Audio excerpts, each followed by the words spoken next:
Good morning, I'm Lisa Kanicki, President of the Ocean Community Chamber of Commerce, and this is Business Over Breakfast. I'm here this morning with Brian DeCruz of the Legacy Group, powered by Real.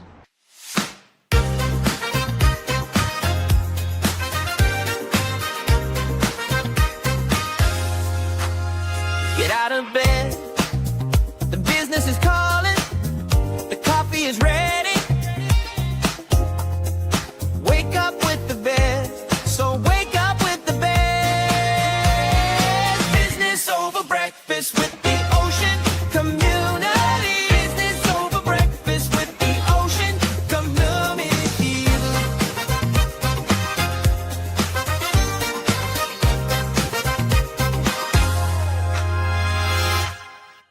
Thanks for having us this morning. Oh, you're welcome. We're happy to be here in Charlestown at your beautiful location. Yeah, it's an awesome location. It is. You're right above the South County Tourism Council, folks. They're great. I'm blessed to partners be with here. us. And across from Cumberland Farms and Washington Trust. And it's a swanky, swanky I little jokingly space you say got. that it's the penthouse of Charlestown. I think I agree can with see you. everything that's going on from here. Yep, you've got quite the perch. Right.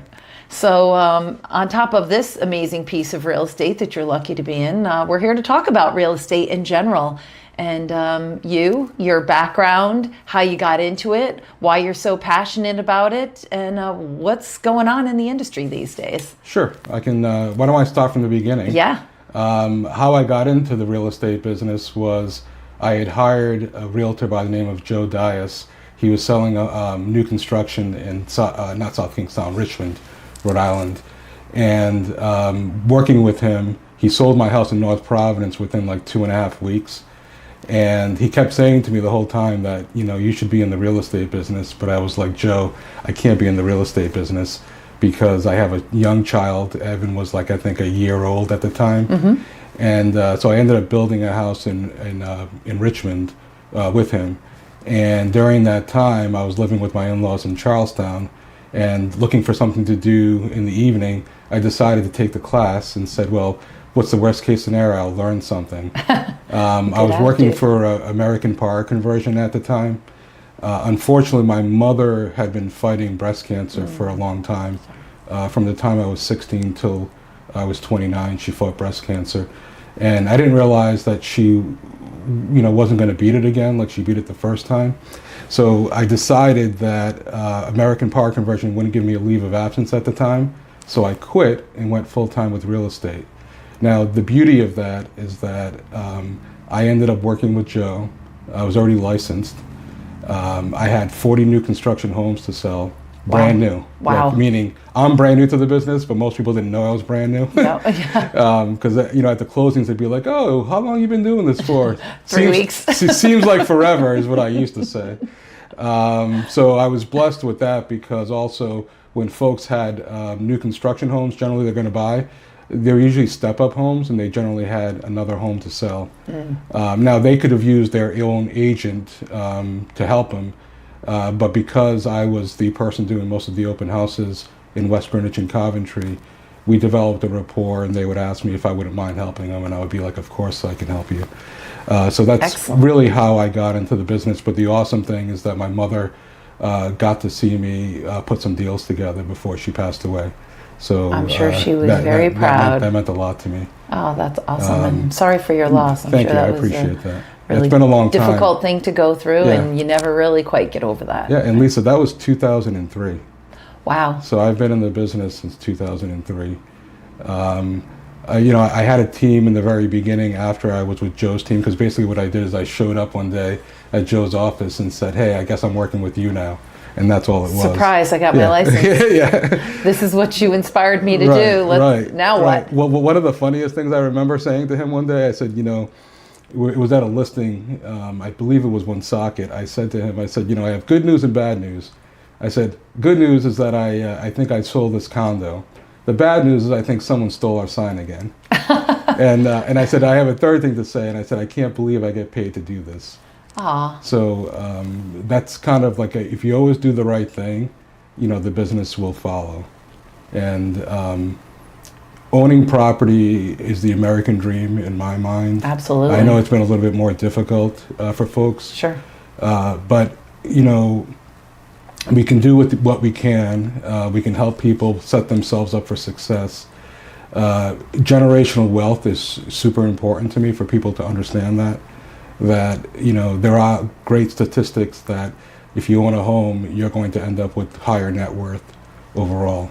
And on average, homes appreciate about 6% per year if you go back through history. And then, we complain about the interest rates are being higher than what they were for a period of time.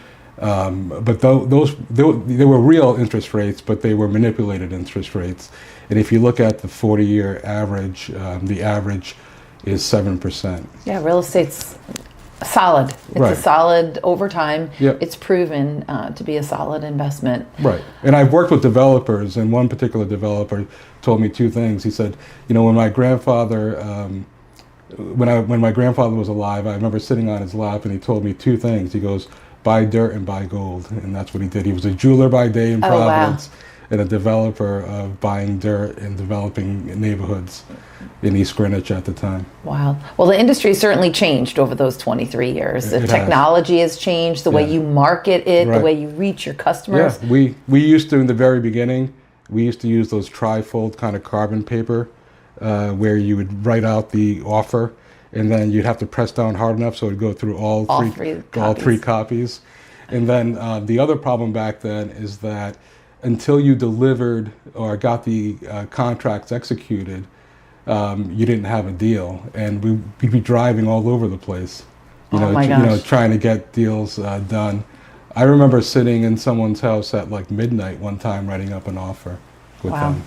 Now, email and back and forth. Email, Sign your electronic signature. initials here, Yeah, and yeah. it's crazy. It is. I mean, some people buy houses that they've never stepped foot in I've done that before. just by looking at it, Right. pictures The and virtual videos, tours. and that's mind-boggling. Yeah. I mean, that's something that nobody ever would have envisioned 25 years ago. But you've done that yourself. I've done that, absolutely. What were you thinking? did it turn out to be a good investment? It did. All right. Yeah, yeah. The other thing is that I got involved in leadership with the Association of Realtors, not because I was really looking to get involved, but so the first step was someone asked me, because I was involved in politics at the time, would you mind being on the Government Affairs Committee for the Kent Washington Association of Realtors? Okay. And I said, sure. But you know what happened the next year? I became the chair of it. And then the next step You got was... escalated the on next step was... fast track. Oh, would you like to be on the board of the association of the Kent? Kent is the local board. There's 5 local boards in the state. So that happened. And then while I was on that, I got a call from someone that was going to become the next president of the association at the state level. Hey, would you consider, I was talking to Phil, and Phil said, is there anyone that's out there that you think should be in leadership that isn't in leadership at the state level? And she mentioned my name. I went kind of kicking and screaming because I didn't fill out the application until the last minute, like handwritten in my doctor handwriting, you know what I mean? And I remember getting a call after the interview, and it was during the pandemic because the interview was done by the nominating committee of 13. And I'm thinking, okay, Dean, thank you for calling me, letting me know, because he called me the same day. So I'm like, they probably found, don't want me, which is fine. He's like, no, your interview stood out amongst the rest of them. And you said you'd be willing to do anything. And I said, yeah, I'd be willing to do anything. And he said, well, instead of you being on the board, we'd like for you to consider being the secretary. And I immediately said, that's an absolute bad idea. Because I am not good at paying attention long enough to take the notes of the meeting. You can record. But here's the problem. Well, the solution, I guess, was after I went down the list as to why I shouldn't and how I've done this before, and it was too stressful to make sure that I was paying attention, taking the notes in other nonprofits that I had been part of. He's like, are you done? I'm like, I'm done. He goes, well, the staff takes the notes. So he removed all of your objections? Yeah, so I was like, I guess... He could have led with that. No, so I'm like, oh, I guess I just have to sit there?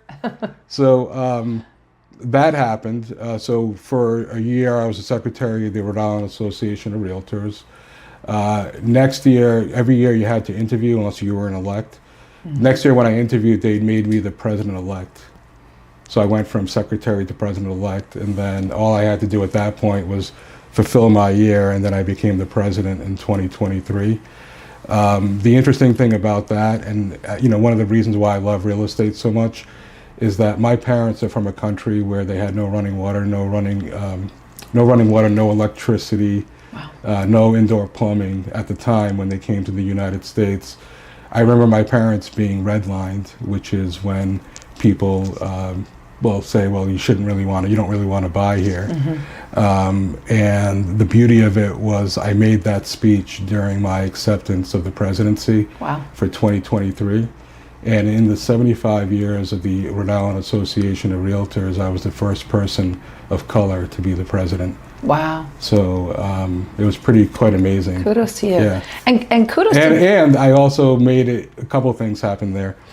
I ended up, Joe unfortunately had passed away, my mentor in the real estate business. So I ended up having his son do the invocation, which was awesome.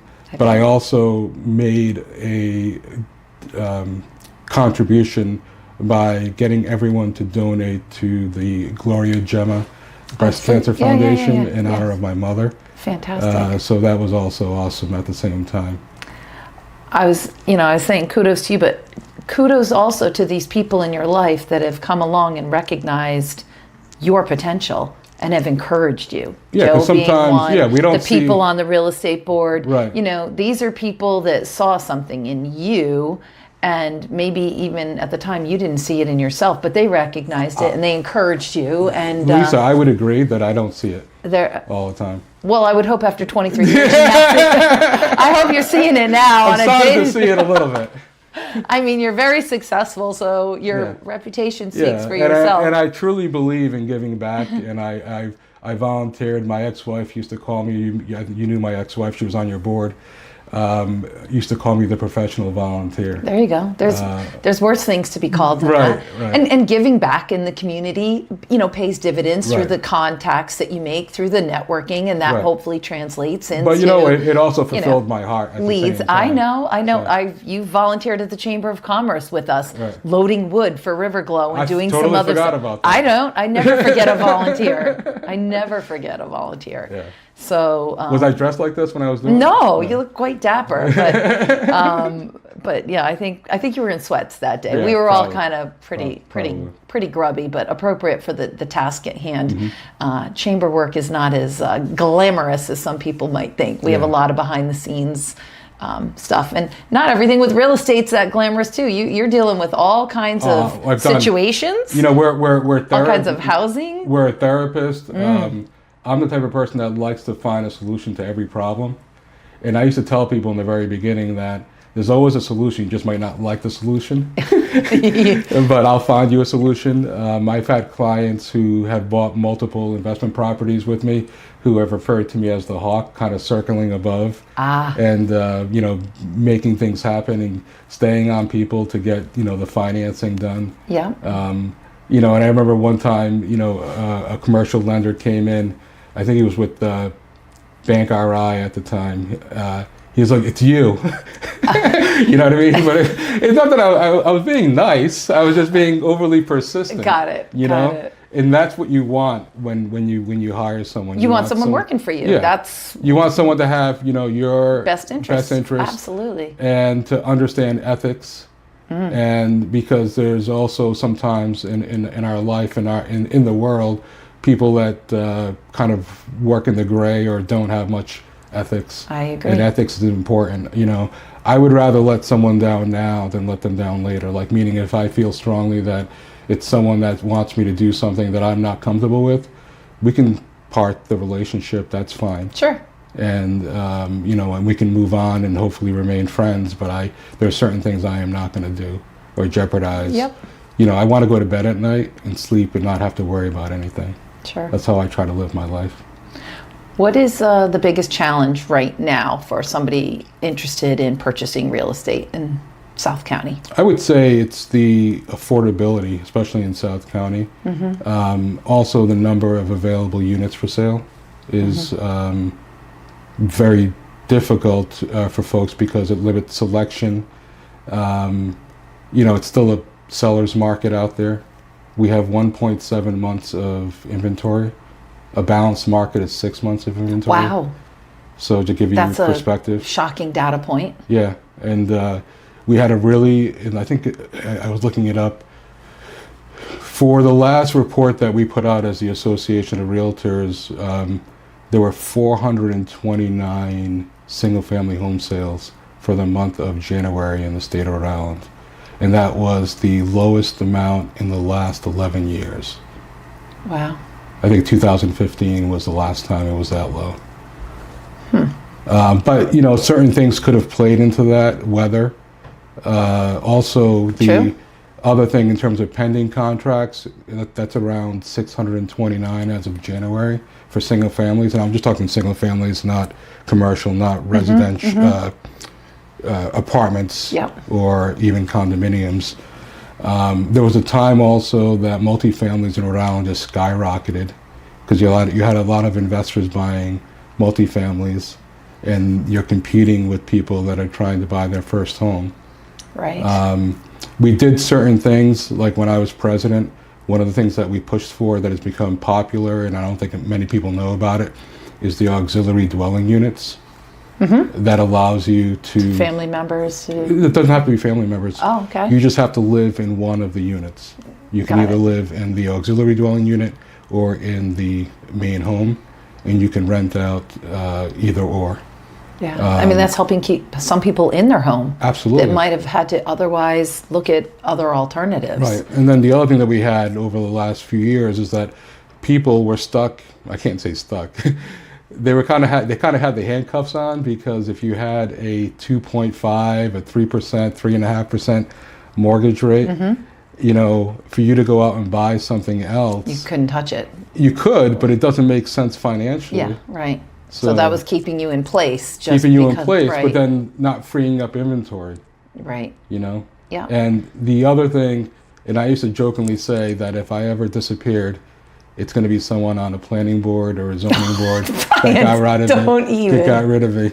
Because the reason why I say that is, and I say that in jest and trying Of to course. be funny, but we have 39 cities and towns, and we have 39 cities that have their own planning board and zoning boards. And I want it to be easier for development to happen. I want it to be smart, of course, right? But sometimes it's very difficult. And we rank last as a state in the country for new construction starts. And that's not just this past year, that's been a constant theme in our state. But yet we have lots of folks that are kids, our friends, our family members that can't find a home or Sure. afford a home. You can do simple things by changing density requirements. There's also other options. One of the things that I was part of from 2005 to 2013 was Habitat for Humanity Beautiful organization. out of Providence. And I think my last year there, we built 11 houses in 1 year. And the reason why that's important is that people don't realize we only build on Saturdays generally. Sometimes we have like a Wow. Wednesday crew, Yeah. but think about all the volunteers. Yeah, that's a ton. What a commitment. Community effort. Right, and I also got to go to Haiti with Jimmy Carter to do a build out there. It was so bad that they normally would rotate 1 year in the United States and 1 year outside of the United States. That they went 2 years in a row to Haiti because it was Wow. that bad. That was, I think, 2011. So I've been around.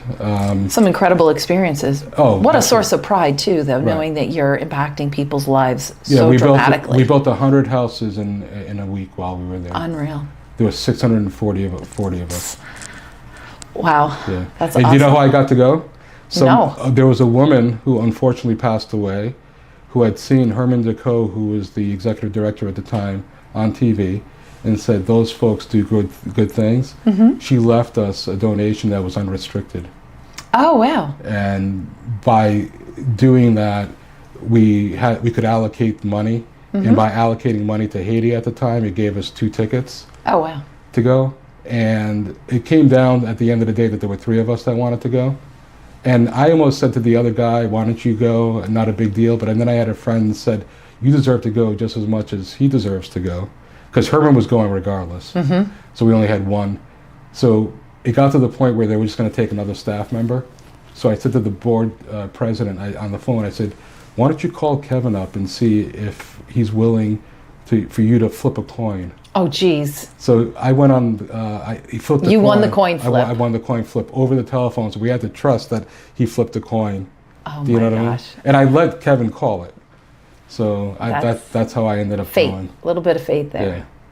Talk to me a little bit about the whole Airbnb and second property owners. I mean, at least it seems from our perspective, those people who own property, while some are having trouble even getting their first property, there are others that are accumulating 2, 3, 4 and using them as, Yeah. rental income, retirement income. That's got to be playing a big factor in the housing stock to the area. I think it did play a big factor. It's not playing as much of a big factor right now because, the price points are higher. And to make them work, it's going to be a little bit more difficult. The one thing I can tell you is that I believe in, property ownership rights. So I don't believe in putting in restrictions. to prevent somebody from buying Right. 6 or 8 or any. Yeah, sure. Right. I don't think that's right. Because what's next? Just like rent control they're trying to do in Providence, I don't believe in rent control. Because, with my opinion, as an example, with rent control, if I am in a city where there's rent control and I have no desire to raise my rent, maybe I'll raise it because if I don't raise it, I might end up not being able to, increase my rent to where I need it to be to make a profit. And I always tell people that just because someone owns a rental property doesn't mean that they're making a profit. Yeah. Oh, that's for sure. That's for sure. But Airbnb, I think where you need to have some regulation would be more with problem properties. Do you know what I mean? But that's something that you can And I think do. most of the towns are kind of getting on board with that. The neighbors are advocating for themselves. Right. All across. I mean, obviously, like we said, we're above South County tourism right now, and we understand and recognize that tourism is one of the largest, if not the largest, industry, particularly in the area that we're in. It is. So But you these said- are important properties. You said industry, but did you realize that the real estate industry is 1/5 of the economy in Rhode Island? I did not. Yeah. Wow. That's so we're significant. Also, we're significant in stuff that I was involved with government affairs. Remember what I mentioned? Pushing for the ADUs, pushing for property rights, pushing for nationally, pushing to make sure that you can still get your income tax credit on your mortgage interest, as an example. We're an association that is large, about 1.5 million members. There's about almost 6,000 realtors in the state of Rhode Island. Okay. That doesn't include other real estate agents that are not part of the Sure. realtors organization. But in Rhode Island, where we roughly run around 88% of all licensees are realtors. So let me ask this question. The Chamber of Commerce, we're nonpartisan. We don't take positions. We're We not don't endorse partisan. candidates. We don't do anything. Same thing with the Real Estate Association? Yeah, we call ourselves the Purple Party. The Purple Party. Yeah. Okay. I Yeah. have not heard that expression Yeah, before. the Purple Party. And we have 2 offices nationally, one in Chicago and one in DC. One of the biggest things that we do is advocacy work. I was also Seth Magaziner's federal political coordinator at the national level for the association. So basically, if we needed to push for legislation or push against legislation, I would be reaching out to him, just like if he needed help in terms of something he was trying to get passed, I could use our contacts in DC to help with certain legislation that he was trying to get passed as well. Okay. That clarifies it a little.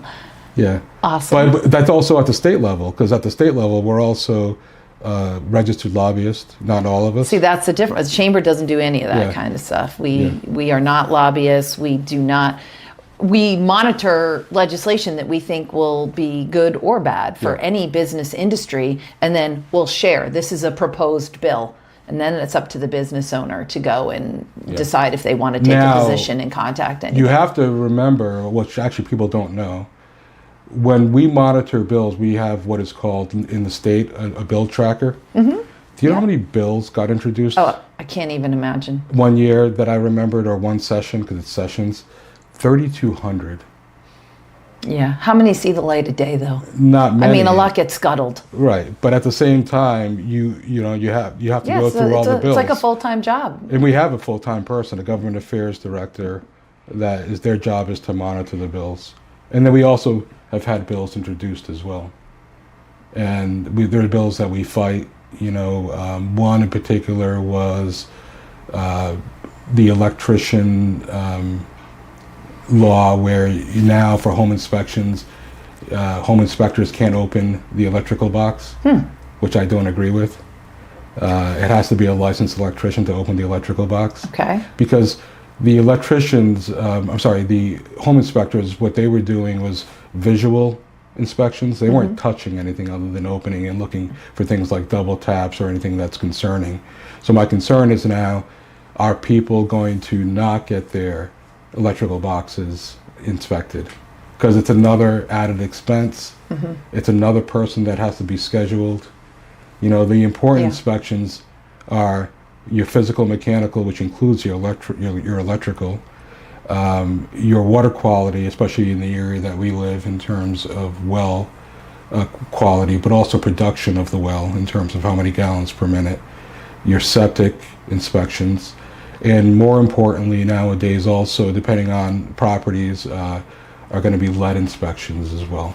So, I mean, there was a trend, and I don't know if it's still going on, when I was looking for a house 3.5, 4 years ago, I was competing against cash offers Yep. that waived every single inspection. right.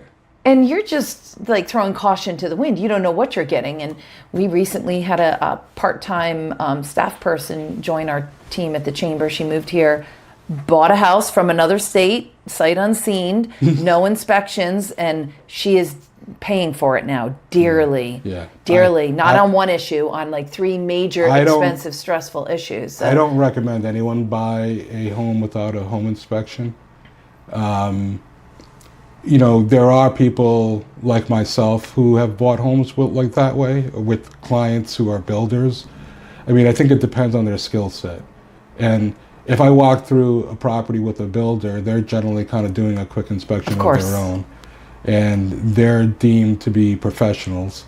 So I'm okay with that if they choose to go that route. But there's certain things they're not going to know. They're not going to know you can't the production. see certain things until you really get in there and start But even in cooking, regular right? inspections, there's certain things you're not going to be able to see. If the basement's finished, you're not going to be able to see behind the walls. Right. And up in the ceiling.